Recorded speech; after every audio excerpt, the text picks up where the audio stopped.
Hello, Asheville. This is Davine Dial, and I am sitting down with Brian Turner, who is here at the station to talk about the upcoming session happening next week. But before next week, he's going to have the next town hall meeting April 20th at 6 p.m. And he's going to be discussing the North Carolina General Assembly short session and an overview of the budget process during the short session. And then we'll talk about a lot of other issues going on in politics in Western North Carolina and Asheville and Buncombe County in general. Welcome, Brian. How are you today? I'm doing well. Thank you, Davine, for having me on your show again. It's great to have you here. So I know you're having your town hall meeting next week, and you have had a number of town hall meetings, and I'm delighted that you have those because they seem to be rare. So first, let's talk a little bit about the budget session and the general kind of an overview of this short session. And then I'd like to hear some of the things that you've learned at these town hall meetings that you've been conducting. Oh, absolutely. Well, we will be having the town hall at the Enka Library and on the 20th. The town halls, and this will probably be the fifth or sixth one I think that we've done, are great. I really enjoy doing them, having the direct sort of interaction with folks. And what we do to sort of try and get people out to these is we'll promote it on Facebook. We send it out through email, but I also do a call. So we'll pick the precincts that are right around the area where we're holding the town hall, and we've done town halls at the Lester Community Center and Skyland Fire Department and Enka Middle School and sort of around the community to make sure everyone gets a chance to come out and participate. But we call everybody. We call Democrats, Republicans, unaffiliateds. If your phone number's in the voter file, you get a call. It doesn't matter your affiliation because I want to hear from everybody. But it's a great opportunity to come out, talk about what's going to happen or what I think might happen or things that I'm working on, but also to get that feedback of what's going on in the community, what do people want me to be focusing on. And so this one coming up will be the first one that we've had in a few months because we're getting ready to go back into session, and I need to really understand where the community is. Well, now I've been to a couple of those, and you got and you did get a cross section of people there, and you had some fans there, but you also had some people who were questioning with some hard questions. Tell me what what you've learned the most from in these town hall meetings, from the people who maybe not are supportive of you. Well, I really appreciate the folks who aren't necessarily supportive of some of the things that I voted on or the way that I voted, because a lot of times I feel like those voices aren't comfortable coming out, and for maybe some other legislators. So, but I think what I've learned from, and I've had some really good conversations, is that everybody wants to know that they're being represented, and even when we don't agree on an issue, it's the fact that hopefully, and I do as much as I possibly can, I've taken time to understand their perspective and to see where they're coming from and to try and get it so that I can be better informed the next time I'm having to take a similar vote. And that's really important to me. I'm there to represent the entire community, not just the people who applaud me, but also the people who criticize me. Mm-hmm. And given my voting record, I've been fortunate, I guess, in some ways, to have people who are fans one day and critics the next. So it's nice to know that people are independent thinking on their own like that. Yeah, diverse thinking is a good thing, and critical thinking is a good thing. Oh, yes. So the short session is coming up, and it is going to be concentrating on what? Well, I think we've seen, really the short session is supposed to be about making budget adjustments moving into the final year of the biennium. But what we've seen historically is that other legislation will come up. one of the things that was floated earlier on was talking about removing the licensure requirements for a number of different professions, including chiropractor, physical therapist, I believe, Locksmith. Locksmiths, exactly, and it's been a very interesting debate about that. When you start talking about, my educational background is in economics and in business. When you start to talk about walled gardens and talking about hurdles to entering, barriers to entry, things like that.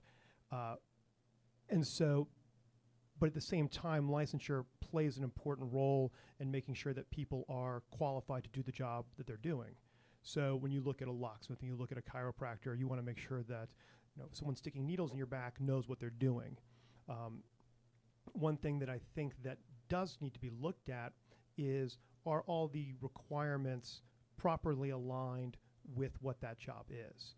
And for example, to get your cosmetology license, for example, I think the hour education requirements is something to the effect of 5 or 6 times the number of hours required to become a paramedic. And so, looking at some of these licensure requirements to make sure that they are properly aligned. Should they be adjusted up? Should they be adjusted down? But at the same time, I want the confidence that the locksmith I'm going to is trained, is bonded, and that I have some recourse to a professional association should they not turn out to be who I thought they were. Yeah, and their background. Exactly. and I would feel uncomfortable, especially with the locksmith. Well, if anybody could just walk off the street and become a locksmith. Well, and I'm very much in favor of, we don't live in a vacuum. You look at the old science experiments: drop a feather, drop a bowling ball, they fall at the same rate. And so when you look at sort of the economic theories of free markets, that sort of, all things being perfect, free markets are, can function very well and very efficiently. We don't live in a vacuum, so bowling balls and feathers don't fall or land at the same time. At the same time, we don't live in a theoretical economic environment, so regulation does play an important role in public safety. One of the examples I like to sort of look at is car seats.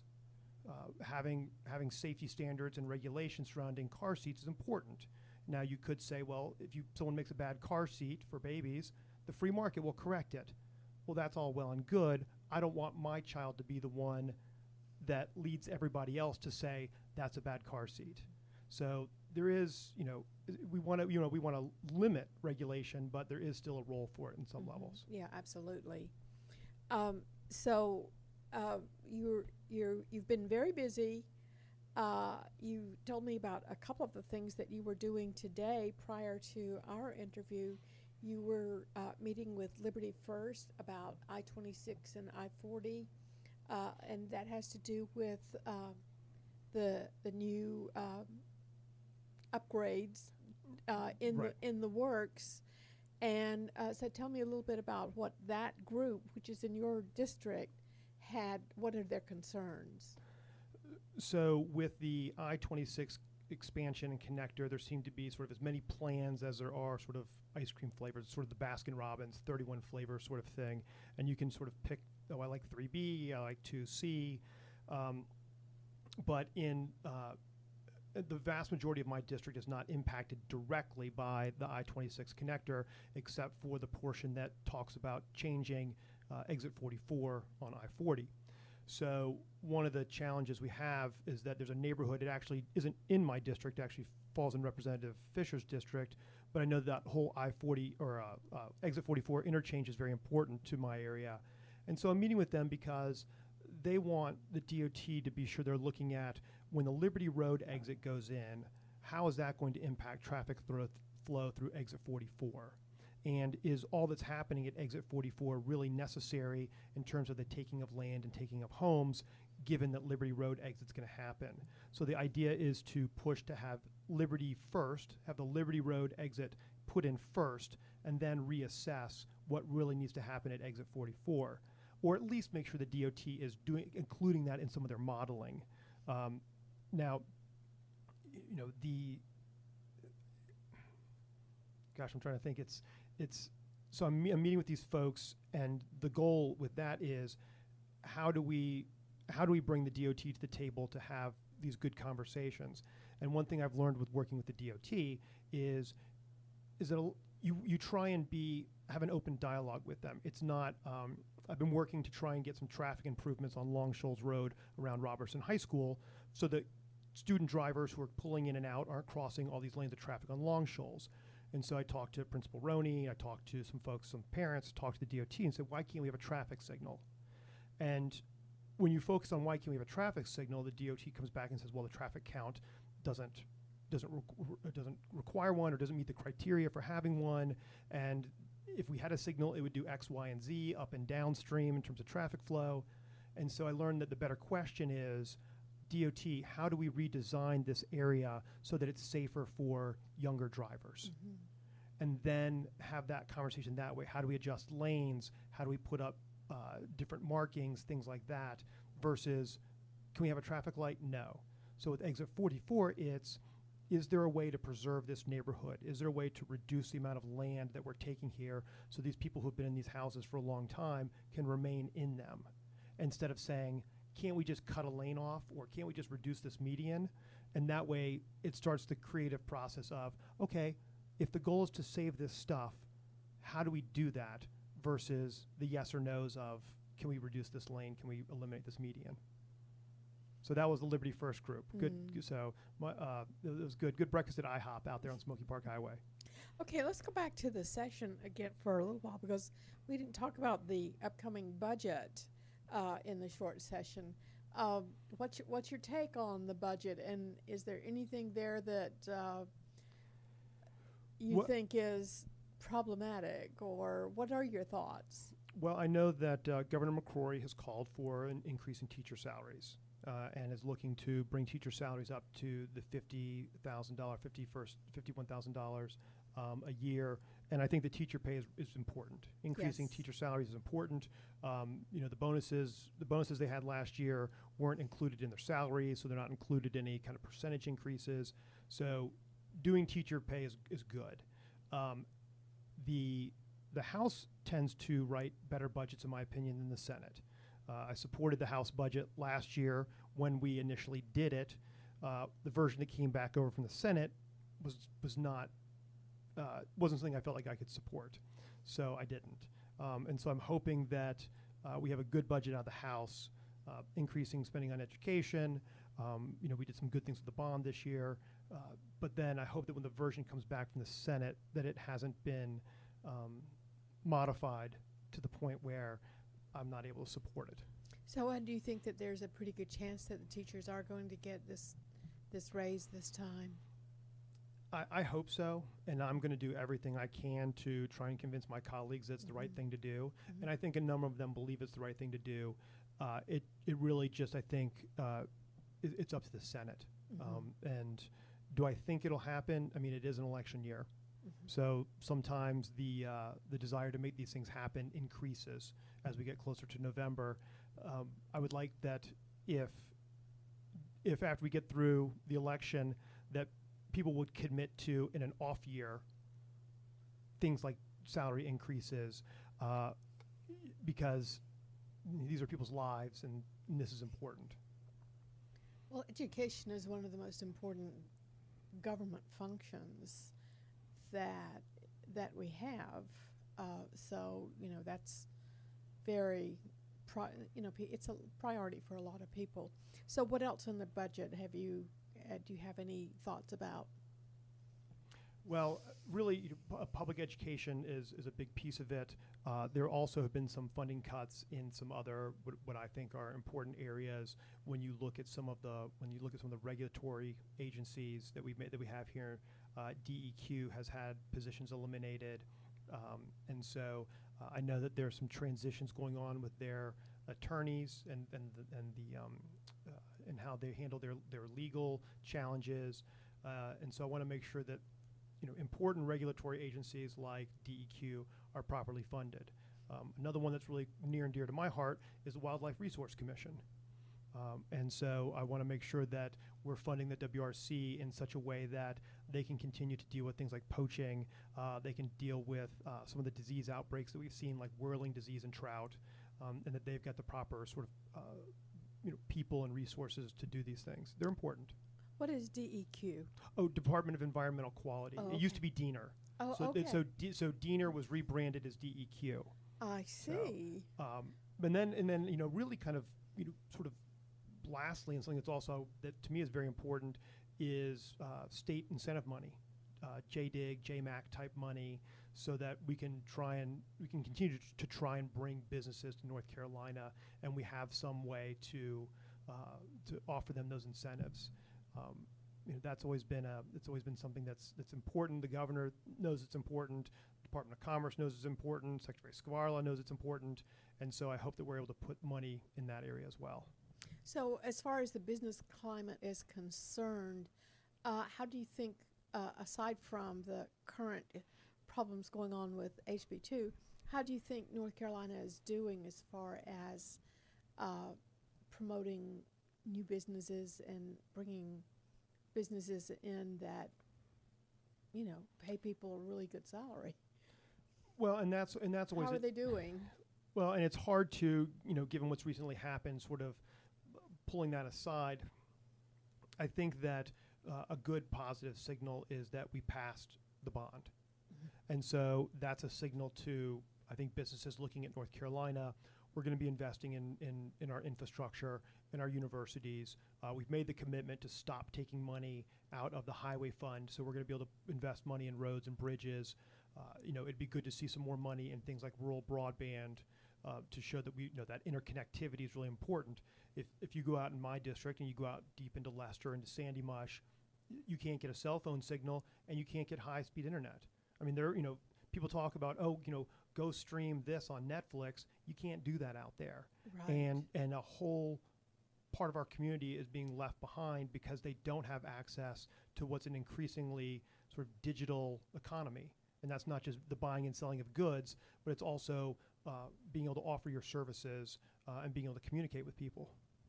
Well, I think I heard that Google Fiber is working in the Raleigh-Durham area, and at one time they were considering coming here, but that was back in 2007 or 8. There was a big push for that. Once that fiber gets here, that's going to be for those of us who can get it, right, be a wonderful thing. And I know that we do have some good high-speed fiber connectivity with the new collider, the climate collider downtown. ERC has some of that capability, but again, it's very expensive to run. One of the things I've talked to Hunter Gooseman about is when we are doing public works projects, running of water and sewer lines, things like that we're laying conduit at that same time, that maybe we don't need fiber right now, or we don't have the ability to put fiber right now, but if we're digging trenches and laying pipe, let's plan for the future if the cost is something that we can tolerate. Well, absolutely. I mean, why dig it up again if you could go ahead and lay the conduit during the construction period for infrastructure? So nothing else about the budget then? I really think that's it for the budget. I do know one thing that Senator Van Dyne and I are working on with AB Tech is to get some recognition of the Woodfin Training Facility as an actual official campus of AB Tech. They do all of their education for basic law enforcement training, paramedics, fire and rescue, all that. It's not just training, but education happens up there too. The community college system's okay with it being marked as a campus. And if we're able to get legislation passed to that effect, then that would increase funding for AB Tech and for that campus, which would be very beneficial.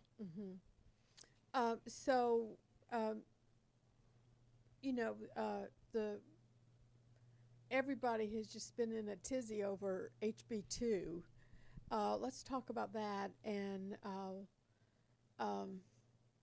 see what your feelings are. I think that it seems like it was a bit rushed. It was. And I remember whenever it first came out, one of the first things I read that you had to say was that getting back over there for a special session cost $42,000, and that was a little questionable. Well, I think that any time that we're spending taxpayer dollars that may be unnecessary, we need to really look at that and look hard at it. There has been wasteful spending in the past. There have been other special sessions in the past that maybe could have waited. Yeah, and there's always that kind of questionable spending. Right. I mean, and there's always room for improvement, and that's why they talk about continuous improvement, and it's an iterative process, and you want to get better and better as you go. So spending that that money on the special session was a concern. One could argue, I guess, that if we're going to be down there, we should do it as fast as possible so we don't waste any more money than we have to.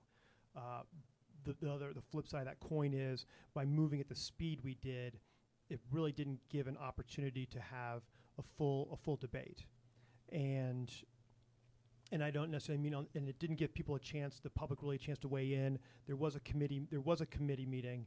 There was some public comment time, but typically when we're looking at legislation that is large or far-reaching or could be controversial, the fact that we have the multiple-day process and the committee hearings really gives a chance for people to have those discussions, research, and maybe provide amendments that will fix some of the problematic pieces of the legislation. And that's how I feel like the process is supposed to work. When I think about how many different drafts of the firearms bill we went through, I mean, I think it was 12 or 15 before it finally came to the floor for a vote. And still there were some tweaks that needed to be made. And so when you see something like this pass through so quickly, and then you have Governor McCrory come out and say, well, we need to tweak this and we need to tweak that, that just sort of underscores how fast this happened, and that maybe we could have avoided some of those problems if we just taken an extra day or just waited until the long or the short session when we're going to be down there debating a number of different topics. Well, it does seem like it was a really kind of a knee-jerk reaction, and knee-jerk reactions always are not necessarily a very good thing. No, and that's why I really try to absorb as much information as I possibly can about something. That's not to say I don't go off half-cocked sometimes. Well, don't we all? Yeah, exactly. I mean, some of us have days, and we're just like, argh. We are human. Yeah. That's the human condition. So I've tried to, over the past few weeks since then, really do some digging, looking through the Charlotte ordinance documentation, looking at ordinances in other cities, really trying to understand the impact of the other sections of the bill, which were much sort of broader reaching, and really trying to determine really, what's the practical effect of everything. And, go ahead. Yeah, so I want to know what your conclusion is on looking at those things and doing the comparisons. Well, one of the things that I've tried to learn through my freshman year is when you're looking at a piece of legislation and bill drafting and research, they draft and they help you, but you tell them what you want and they draft it. They'll work with you on it and help you through it, but at the end of the day, if you want something to do this, they'll make that happen. One of the questions that always comes up is things like, enforceability. How is this law going to be enforced?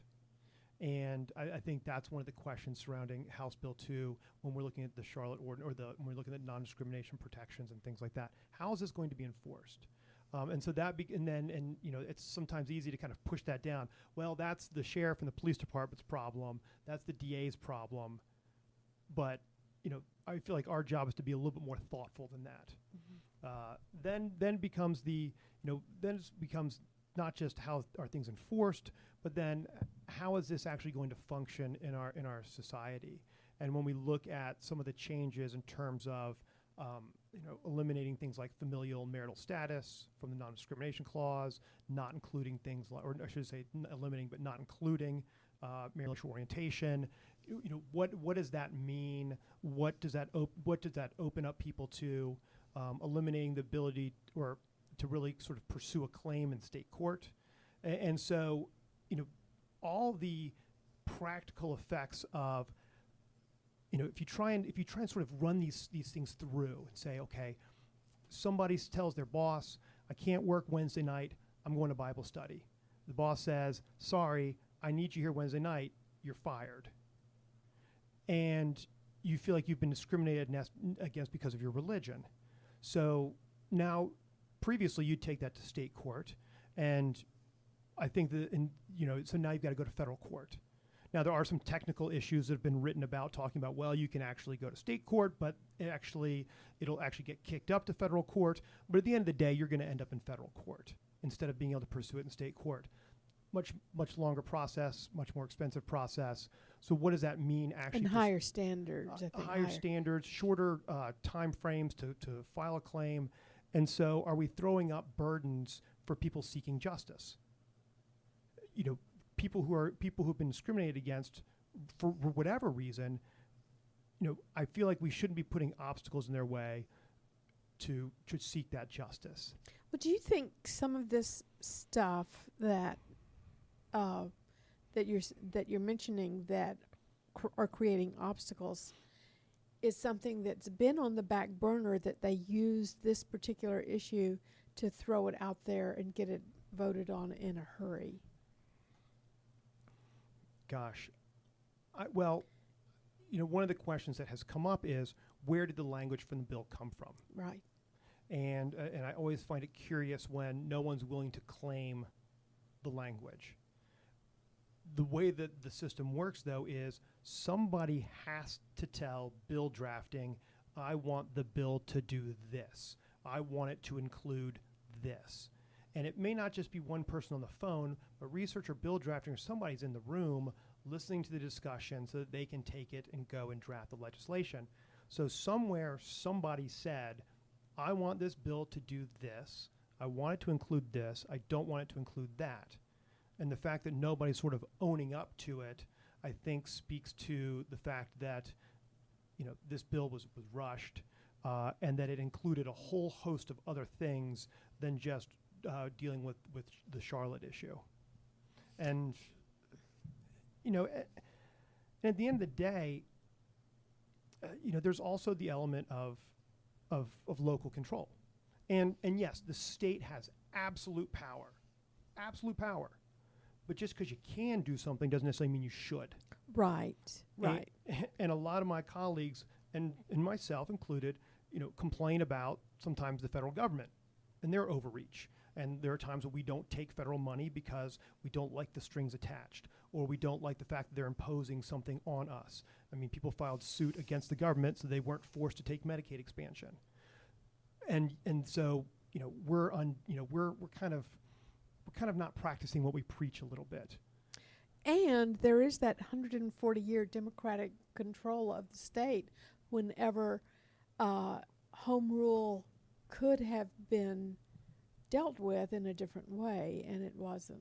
So there's that. Oh my gosh, if I could time travel back and be like, and hey, it's not I'm not saying it's your fault because you weren't there, but there is that. Right. Oh yes. But if I could time travel back and I could be like, Senator Nesbitt, Speaker Ramsey, you guys, we need to do independent redistricting. We need to, authorize a little bit more local control. We need, these are all things that, it is hindsight's 2020. Right.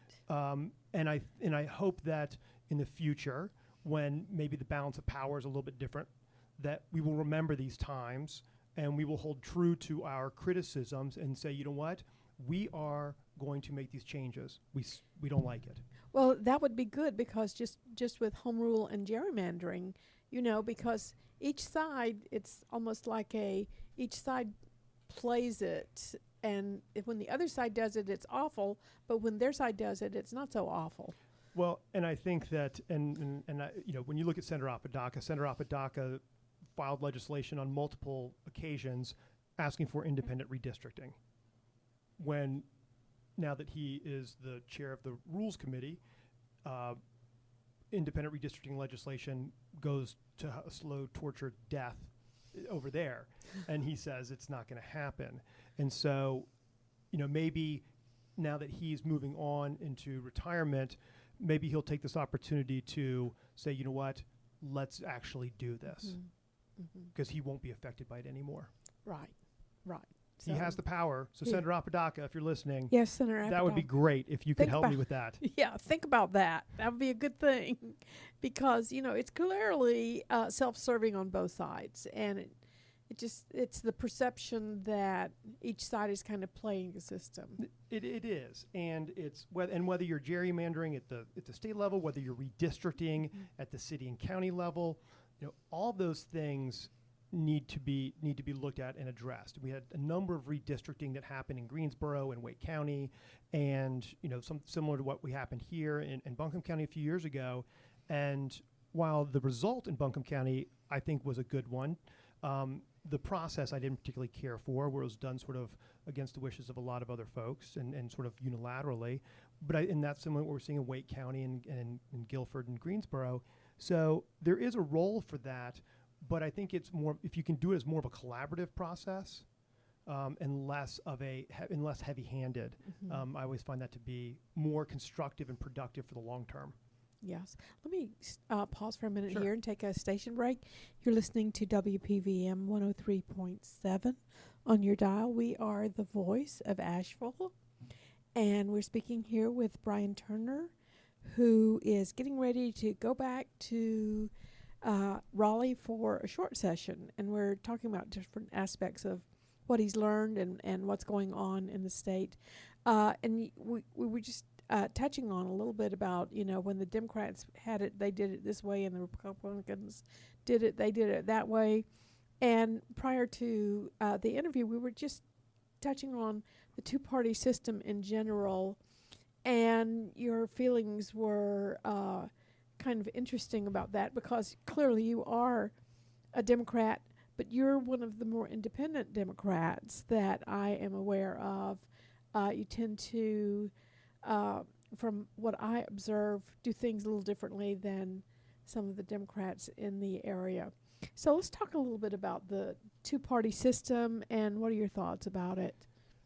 Well, and before I was here with you in the studio, I was speaking with the Institute of Political Leadership, and this topic had come up, or talked to some of the students were talking about how do they get involved, or what kind of difference could they make, and Donald Trump and Bernie Sanders were both brought up. And really, I think that one of the challenges we have today is that there are some real structural disadvantages you have unless you align yourself with one of the major political parties. Right. We talk about access to different databases. You talk about access to donor bases, just a whole network of field operatives and infrastructure. And so it really forces people to align themselves as a Democrat or a Republican, and really makes third-party or unaffiliated runs untenable. Now, granted, Michael Bloomberg could probably dump a couple $1 billion into a race and run for president. But I also don't really think that necessarily that's the best way, is to have a billionaire dumping a ton of money in. And it's kind of what Donald Trump is doing in his own way. It is. But he's at least to a certain extent working within the caucus structure and things like that. He's just not sort of, for as much as anybody is or isn't, buying his way onto the ballot. And so while there seems to be a lot of talk at the national level about third parties, whether it's the Lyndon LaRouches or the Ralph Naders or Ross Perot actually ran as a Republican, I guess. But or the Green Party. Or the Green Party, Rand Paul.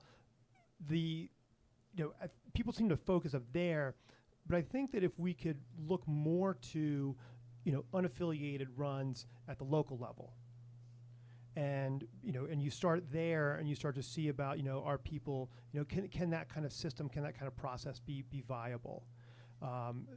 Again, the hard part is that you have those structural issues when you start to move up, but and as much as I benefit from that as a member of one of the major parties, I also, it tends to sort of put people in a box a little bit. And people who maybe have higher political aspirations feel like they can't have an independent voice, that they can't step outside their party's ideology, otherwise they won't pass future purity tests. And that's a real challenge, I think. And then on the voter side, it ends up that I can vote in the primary if I'm an unaffiliated, but I have to choose which party I want to vote in. So I couldn't say I want to vote in the Democratic primary for lieutenant governor, but I want to vote in the Republican primary for U.S. Senate. And so there we're really forcing you into one or the other. And so, maybe a different first step is to, I don't know, open up the primaries or something like that. I'm not a political scientist. I'm not a scientist, so, Well, I remember when I first moved here, I was an independent then, and at that time, I could not vote in the primaries. Right. So they did open it up some, so that Right. in the primaries, maybe in the last 10 years or so, you've been able to say, well, I'll pull a Democrat ballot or a Republican ballot. Right. But before that, you couldn't. If you were independent, you couldn't do that. I'm going to go back to my ice cream metaphor. It's sort of like saying, if you want vanilla ice cream, you've got to have a waffle cone. If you want chocolate ice cream, you've got to have a cake cone. Mm-hmm. Now, we have cake cones and waffle cones available, but you can't get chocolate with a waffle cone. I know you see them sitting back there, but you can't Yeah. match those two up. Yeah. And that's sort of what we've done here in our political process is Mhm. sort of said, no, if you're going to go right, you got to go right. If you're going to go left, you got to go left. You can't sort of meander back and forth. Well, as a person who likes being an independent, I would, if I were in office, I would not like not being able to act independently. Right. And then it becomes, and even Paul Tyne, Representative Tyne, who's an independent, has to choose. Is he caucusing with the Democrats or is he caucusing with the Republicans? Mhm. He's not allowed to caucus independently. Mhm. I don't, if there were 3 more Paul Tynes, would the 4 of them be able to be an unaffiliated caucus, or would they all have to choose sides? Well, what do you think about the phenomenon of the Trump Sanders kind of movement, who I think both of them have a certain amount of the independents following them? What's your feeling about that, I think that and what it implies? Well, I think that the rise of Senator Sanders and Donald Trump have been very good for the process. I do too. It may be that we have to hit rock bottom before we can realize that we need to go to rehab, but I think that they've brought out some interesting issues and some of the pros and cons of the party system. The more I learn about, I never really paid attention to the whole presidential delegate type of stuff, but the more I learn about it, I'm like, this is crazy. Wait, this is how nominees get picked? And, pledge delegates and the Democratic side, super delegates, and, well, you kind of have to vote for this person, but not really. And, to me, it's just sort of like, maybe I live in this naive world of, you got the most votes, maybe you should win.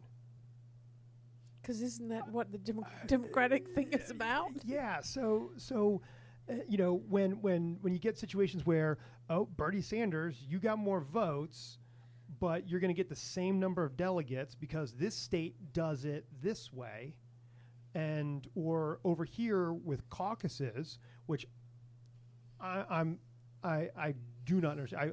I would love to go to Iowa some year just to see how this actually works, because many times I watch it on CNN or what have you, I still don't get it.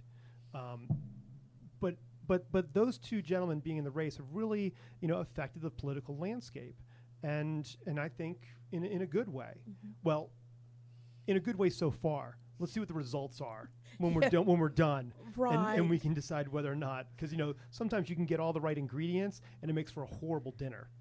Well, we have a noonday newscast or 1 p.m. newscast, and it's Patricia Furnish does it, and she was able to get Dr. Jill Stein in an interview for an hour, and Dr. Stein went into this delegate thing and how rigged it is for almost an hour, and really explained it a lot.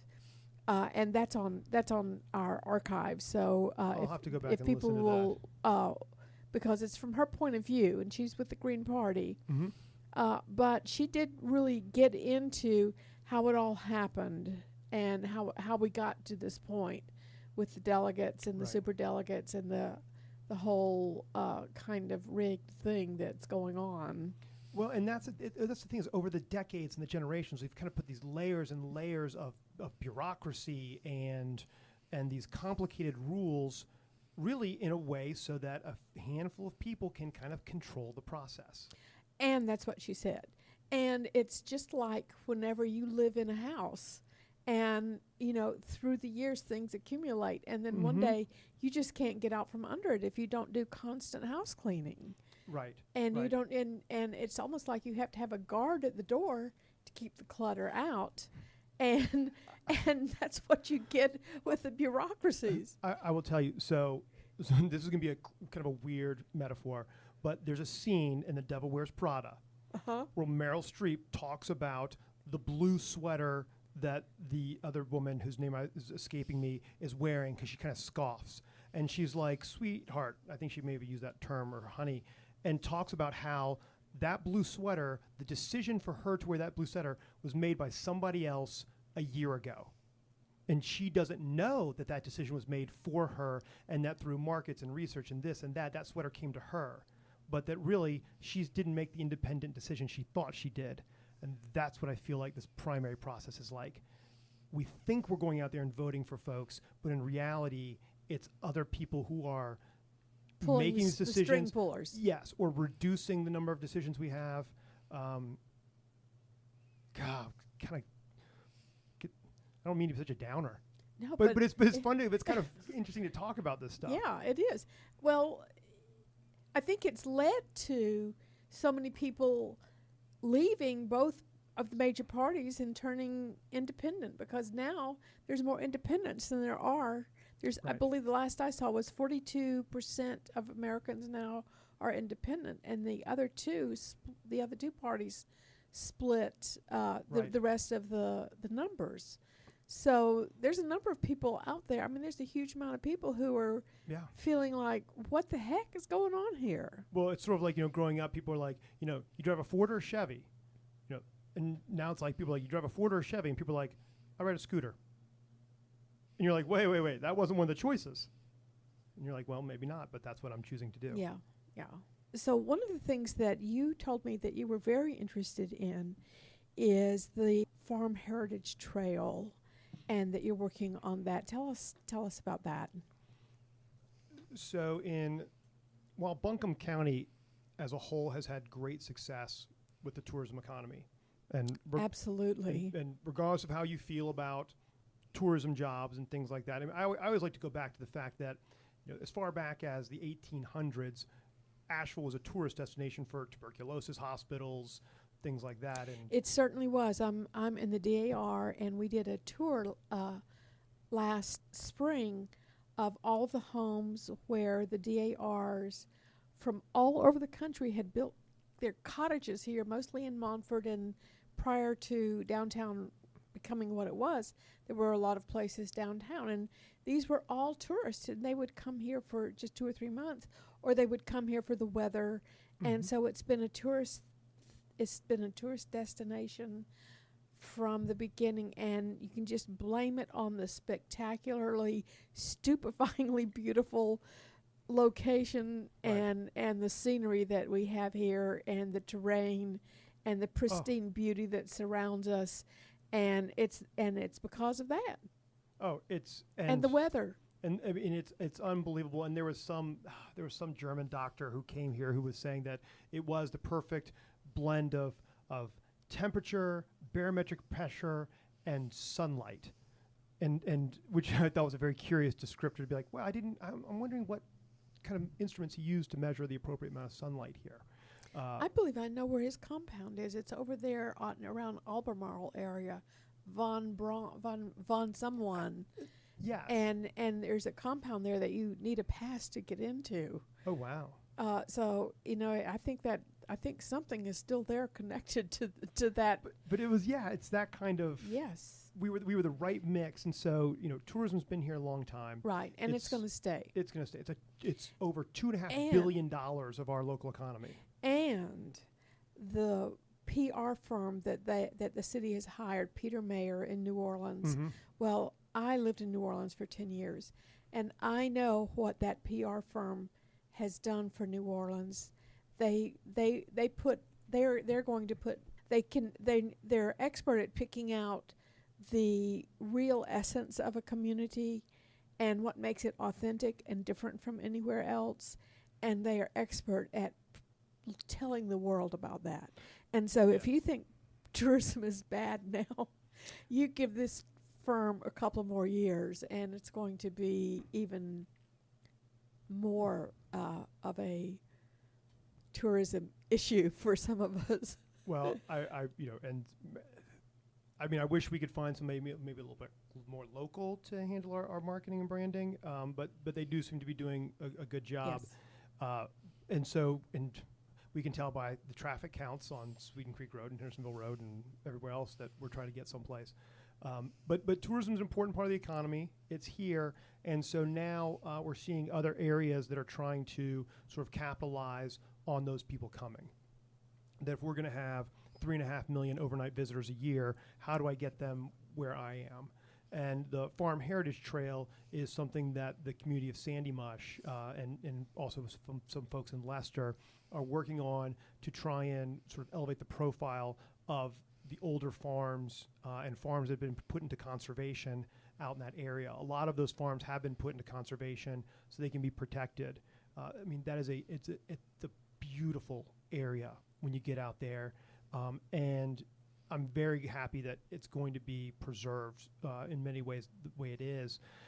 So the Farm Heritage Trail will, and it's going to kick off in a couple of weeks, will be, you can go from farm to farm and see what they're doing, look at some of the traditional methods they're using. Some are using modern methods, some are using traditional methods, and they'll all have ways to sort of sample what they're doing and to really make it sort of an experiential type of visit.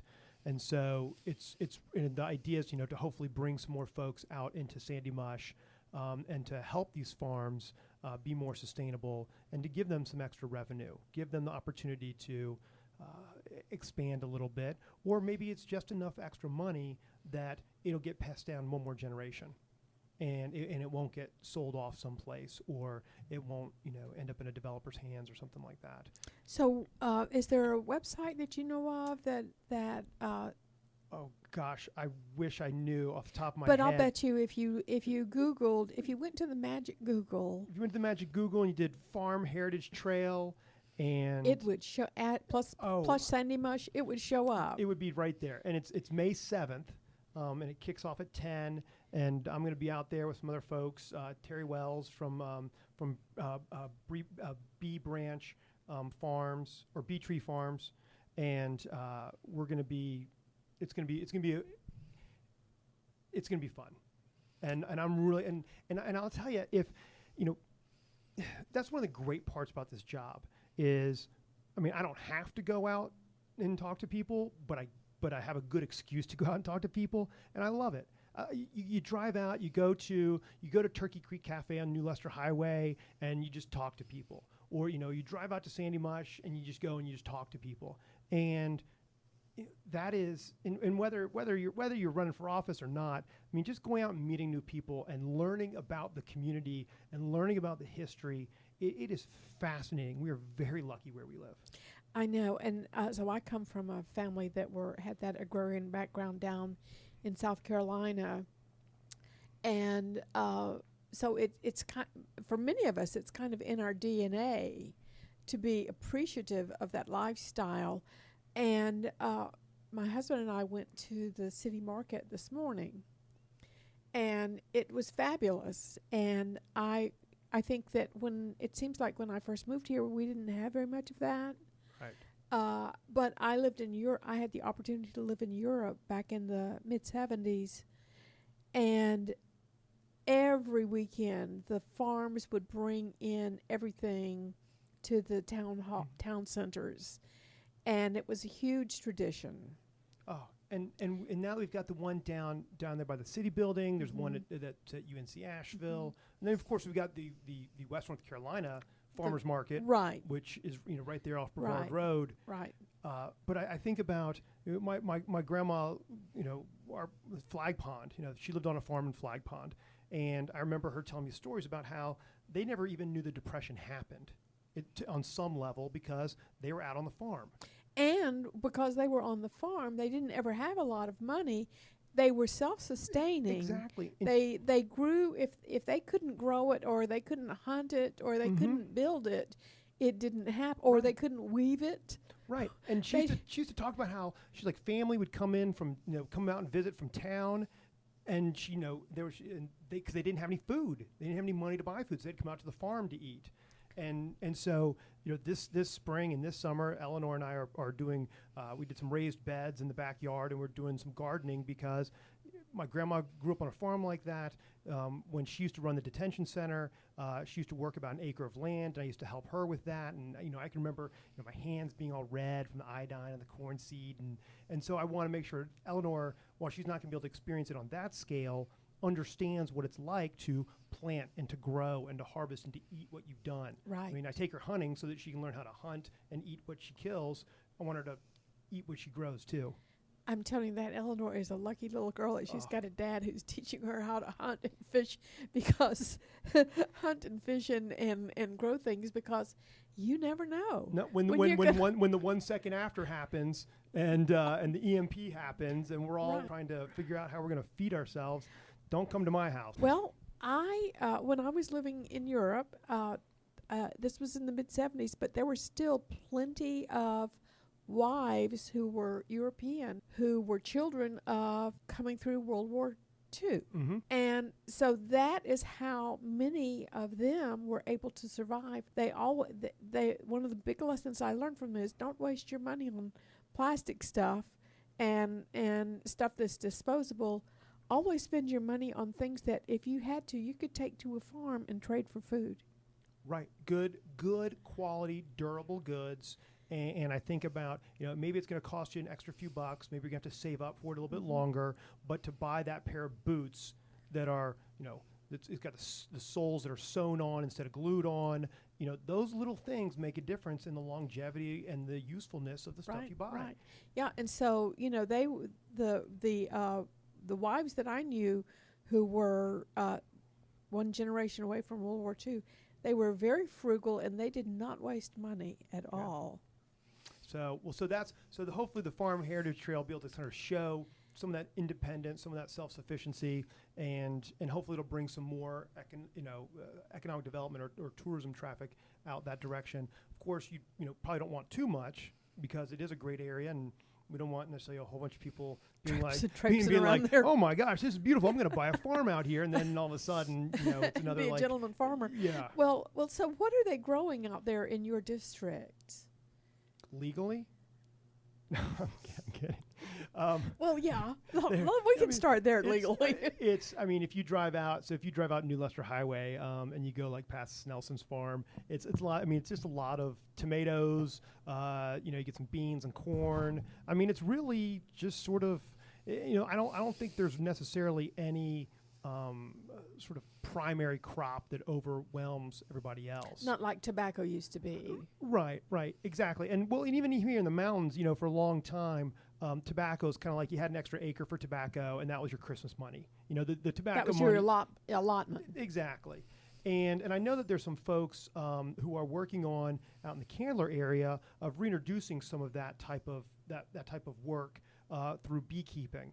Michelle Pace Wood out there has started a new project where she's helping educate people around beekeeping, and they can have a hive, and they're kind of doing a CSA with the hive, so that you might keep the bees, but I'm going to pay in to help, and I get some of the honey, to help people remember what that was like to grow and to raise and to be able to make some money off of that, because in the absence of some of the jobs that we'd like to have here, people need to find other ways to do it, and that's one way to do it. Well, I was told whenever I was going to move here, well, you're going to have to bring your own job, and I did. So, right, farming and beekeeping and all of the things that you see at the tailgate market is a way for people to make a living with a fairly good quality of life.